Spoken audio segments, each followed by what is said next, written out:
के पूर्व विधायक रहे स्वर्गीय राकेश वर्मा की धर्मपत्नी इंदु वर्मा बीजेपी में शामिल हो गई हैं।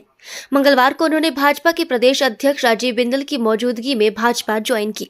साल 2022 में टिकट न मिलने से नाराज होकर इंदु वर्मा ने भाजपा छोड़ कांग्रेस ज्वाइन की थी। हालांकि कांग्रेस ने भी इन्हें टिकट नहीं दिया था। इसके बाद इंदु वर्मा ने आजाद प्रत्याशी चुनाव लड़ा था। चुनाव में उन्हें हार का सामना करना पड़ा। भाजपा प्रदेश अध्यक्ष डॉक्टर राजीव बिंदल ने उनका पटका, टोपी व माला पहनाकर पार्टी में स्वागत किया। इंदु वर्मा के साथ जिला परिषद सदस्य, पूर्व जिला परिषद सदस्य सहित कई लोगों ने बीजेपी का दामन थामा है। भाजपा प्रदेश अध्यक्ष डॉक्टर राजीव बिंदल ने कहा कि प्रदेश की वर्तमान कांग्रेस सरकार ने सत्ता में आने के लिए अनेकों प्रकार के हथकंडे अपनाए, महिलाओं और बेरोजगारों से झूठे वादे किए। कांग्रेस पार्टी द्वारा झूठी गारंटी देकर कहा गया कि पहली कैबिनेट के अंदर 22 लाख बहनों को 1500 रुपए और बेरोजगार युवकों को 1 लाख सरकारी नौकरियां दी जाएंगी। परंतु सत्ता में आने के बाद सीएम सुक्खू ने कहा कि हम 5 साल के लिए चुन कर आए हैं, हम अपने काम को करेंगे। पहली कैबिनेट में 1 लाख सरकारी नौकरियां देना तो दूर, नौकरियां देने वाला संस्थान ही बंद कर दिया। प्रदेश अध्यक्ष ने कहा कि कांग्रेस सरकार 3 महीने तक हिमाचल प्रदेश की जनता को एक राग लापती रही कि खजाना खाली है। 3 महीनों के बाद कांग्रेस सरकार श्वेत पत्र लाई और कहा गया कि देश पर बहुत बड़ा कर्ज है।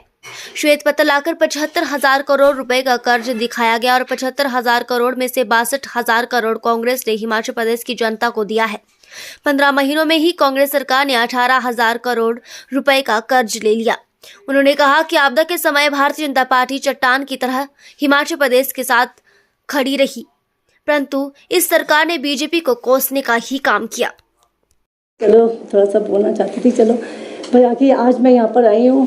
आज मुझे लग नहीं रहा कि मैं ठीक है। कहते हैं कि एक हवा का झोंका था, वो झोंका थोड़ा निकल गया और हम उस बहुत थोड़ा समय के लिए वो झोंका आया था, निकल गया और मैं अपनी पार्टी में आज वापस आई हूँ। और मैं जिस तरह से आज पार्टी में वापस आकर जिस तरह से पार्टी ने आज स्वागत किया है, मैं दिल की गहराइयों से सबसे पहले मैं आदरणीय बिंदल जी का, जो हमारे प्रदेश के अध्यक्ष है, जिनकी अध्यक्षता में आज यह कार्यक्रम हुआ है, और उसके अलावा मैं सबसे ज़्यादा धन्यवाद करना चाहूँगी हमारे राष्ट्रीय अध्यक्ष जी का, आदरणीय नड्डा जी का, और यहाँ पर हमारे यहाँ पर आदरणीय बिट्टू जी, बलबीर वर्मा जी बैठे हैं, हमारे ज़िला के अध्यक्ष बैठे हैं, और संदीपनी भारद्वाज जी बैठे हैं, और यहाँ पर तमाम जो मंच पर हमारे सभी हमारे जो साथी बैठे हैं भारतीय जनता पार्टी के। सबसे पहले तो मैं आदरणीय बिंदल जी, आपका दिल की गहराइयों से प्रदेश आपका बहुत बहुत धन्यवाद करती हूँ कि आपने इतना मान सम्मान के साथ हमारा और जो हमारे इतने कार्यकर्ता यहाँ पर आए हैं, आपने उनका इतना स्वागत किया।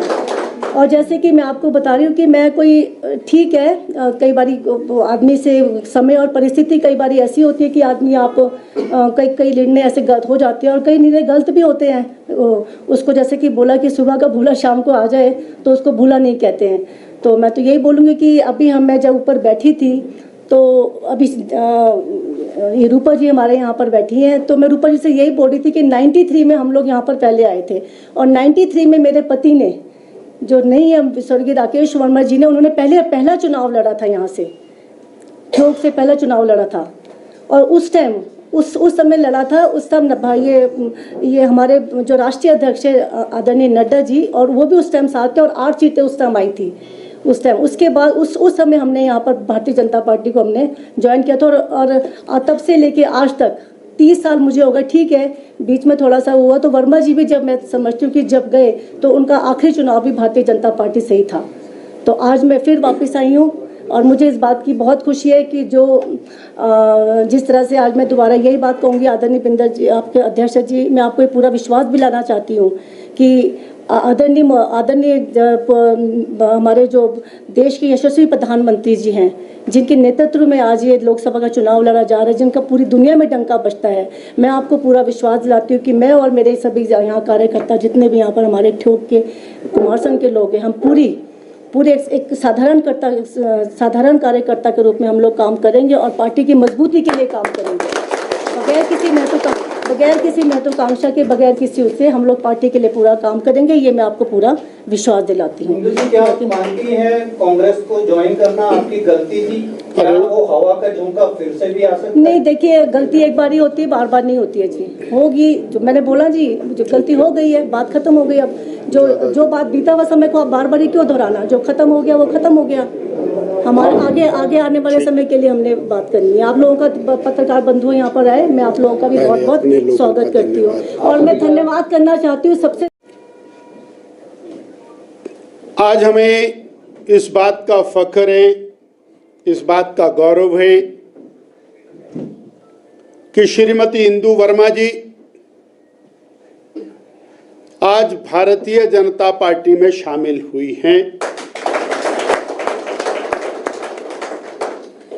हम आपका हृदय की गहराई से अभिनंदन करते हैं, स्वागत करते हैं। हमने देखा है कि लगातार भारतीय जनता पार्टी का परिवार वो बढ़ रहा है और सिंबॉलिक तौर के ऊपर श्रीमती इंदु वर्मा जी को पटका पहना करके इनका विधिवत रूप से पार्टी में शामिल किया है। परंतु इनके साथ जो सैकड़ों कार्यकर्ता हैं, उन सब का भी हार्दिक अभिनंदन है, उनका भी स्वागत है। हमें स्मरण है कि स्वर्गीय श्री राकेश वर्मा जी भारतीय जनता पार्टी से आप माननीय विधायक रहे और लंबे समय तक पार्टी के नेता इस नाते शिमला जिला का नेतृत्व करते रहे और आज फिर महासू के क्षेत्र में एक नया अध्याय भारतीय जनता पार्टी के साथ जुड़ रहा है। हम एक बार फिर आपका हार्दिक अभिनंदन करते हैं। मैं आज की वार्ता में प्रदेश की वर्तमान कांग्रेस सरकार ने सत्ता में आने के लिए अनेक प्रकार के हथकंडे अपनाए, प्रलोभन दिए और बहनों को प्रलोभन दिए, बेरोजगार युवकों को प्रलोभन दिए। उनसे कहा कि हमारी गारंटी है कि पहली कैबिनेट के अंदर 22 लाख बहनों को 1500 रुपए मिलेगा, 1 लाख सरकारी नौकरियां पहली कैबिनेट में मिलेंगी, आदि आदि। मैं उसकी चर्चा इसलिए नहीं कर रहा हूं कि हिमाचल प्रदेश की लाखों लाखों दीवारों के ऊपर आज भी वो चस्पा है, लोगों के मोबाइल्स में आज भी वो वीडियोस मौजूद हैं। परंतु सत्ता में आने के बाद माननीय मुख्यमंत्री श्री सुखविंदर सिंह सुक्खू जी ने क्या कहा वो काबिले गौर है। उन्होंने कहा कि हम 5 साल के लिए चुन के आए हैं, हम अपने काम को करेंगे। उसी समय जनता ने वो गारंटियों वाला वीडियो वो चलाया कि पहली कैबिनेट में आप 1 लाख सरकारी नौकरियां दे रहे थे, आपने नौकरियां देने वाला संस्थान ही बंद कर दिया। फिर इन्होंने एक राग अलापा, मैं उस पर पर्टिकुलरली मीडिया के माध्यम से हिमाचल का ध्यान आकर्षित करना चाहता हूं कि खजाना खाली है। और ये जो खजाना खाली है, 3 महीने तक हिमाचल प्रदेश की जनता को एक ही बात बोलती रही सरकार कि सरकार का खजाना खाली है। उसके अगले 3 महीने तक एक व्हाइट पेपर लाए, बोले जी कर्ज चढ़ा दिया हिमाचल प्रदेश में बहुत बड़ा कर्ज है, 3 महीने उसमें निकाल दिए। अब खजाना खाली है, उसका भी सबको पता लग गया कि खजाना पहले भी इतना था, आज भी इतना ही है। व्हाइट पेपर लाए, 75,000 करोड़ रुपए का कर्ज दिखाया और उसका जो लब्बो लवाब निकल करके आया, 75,000 करोड़ में से 62,000 करोड़ कांग्रेस ने हिमाचल प्रदेश की जनता को दिया। और उससे भी आगे चल के जो जबरदस्त मजेदार बात ये हुई कि आप कहते रहे कर्ज ले रहे हैं, परंतु आपने धनाधन कर्ज लेना शुरू कर दिया और 18,000 करोड़ रुपए का कर्ज आपने 15 महीने में ले लिया। तो 6 महीने नई गारंटियां, नए तरीके से नए फार्म भरने का काम शुरू किया। साथियों, हिमाचल की जनता बखूबी जान गई है कि वर्तमान सरकार पूरी तरह से फेल हो चुकी है और अब ये सरकार वेंटिलेटर पर जा चुकी है। ऑक्सीजन सिलेंडर से भी काम नहीं चल रहा है, अब ये सरकार वेंटिलेटर पर है, ये हिमाचल की जनता जान चुकी है। एक और ध्यान कराना चाहता हूं कि हिमाचल प्रदेश का विकास अगर पिछले 5-7 साल के अंदर हुआ है तो उसके पीछे केवल और केवल नरेंद्र भाई मोदी की सरकार।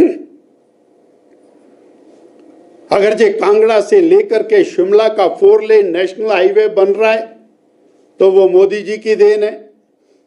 अगर पठानकोट से लेकर के मंडी की सड़क बन रही है 4 लेन हाईवे तो वो मोदी जी की देन है। अगर कीरतपुर से लंबी लंबी टनल्स बना करके मनाली तक अगर से 4 लेन हाईवे बन रहा है तो वो मोदी जी की देन है। कीरतपुर से और 1 घंटे में हम सुंदरनगर आज पहुंच जाते हैं, जब 6-6 घंटे लगा करते थे। आज वहां हवाई जहाज से जाने वालों की संख्या लगभग नगण्य हो गई है, वो चाहे अटल टनल रोहतांग की बात हो या अन्य सड़कों के निर्माण की। अभी तक 27,000 किलोमीटर सड़क, वो ग्रामीण सड़क मोदी जी की देन हिमाचल प्रदेश के लिए है। साथ से प्रभावित होकर के श्री नरेंद्र भाई मोदी जी के कार्यशैली से प्रभावित होकर हिमाचल प्रदेश की वर्तमान सरकार की नकारात्मक नीतियों से और प्रभावित होकर और भविष्य में हिमाचल का भविष्य भाजपा के साथ है, इसलिए मैं समझता हूं कि ये भाजपा में आई हैं।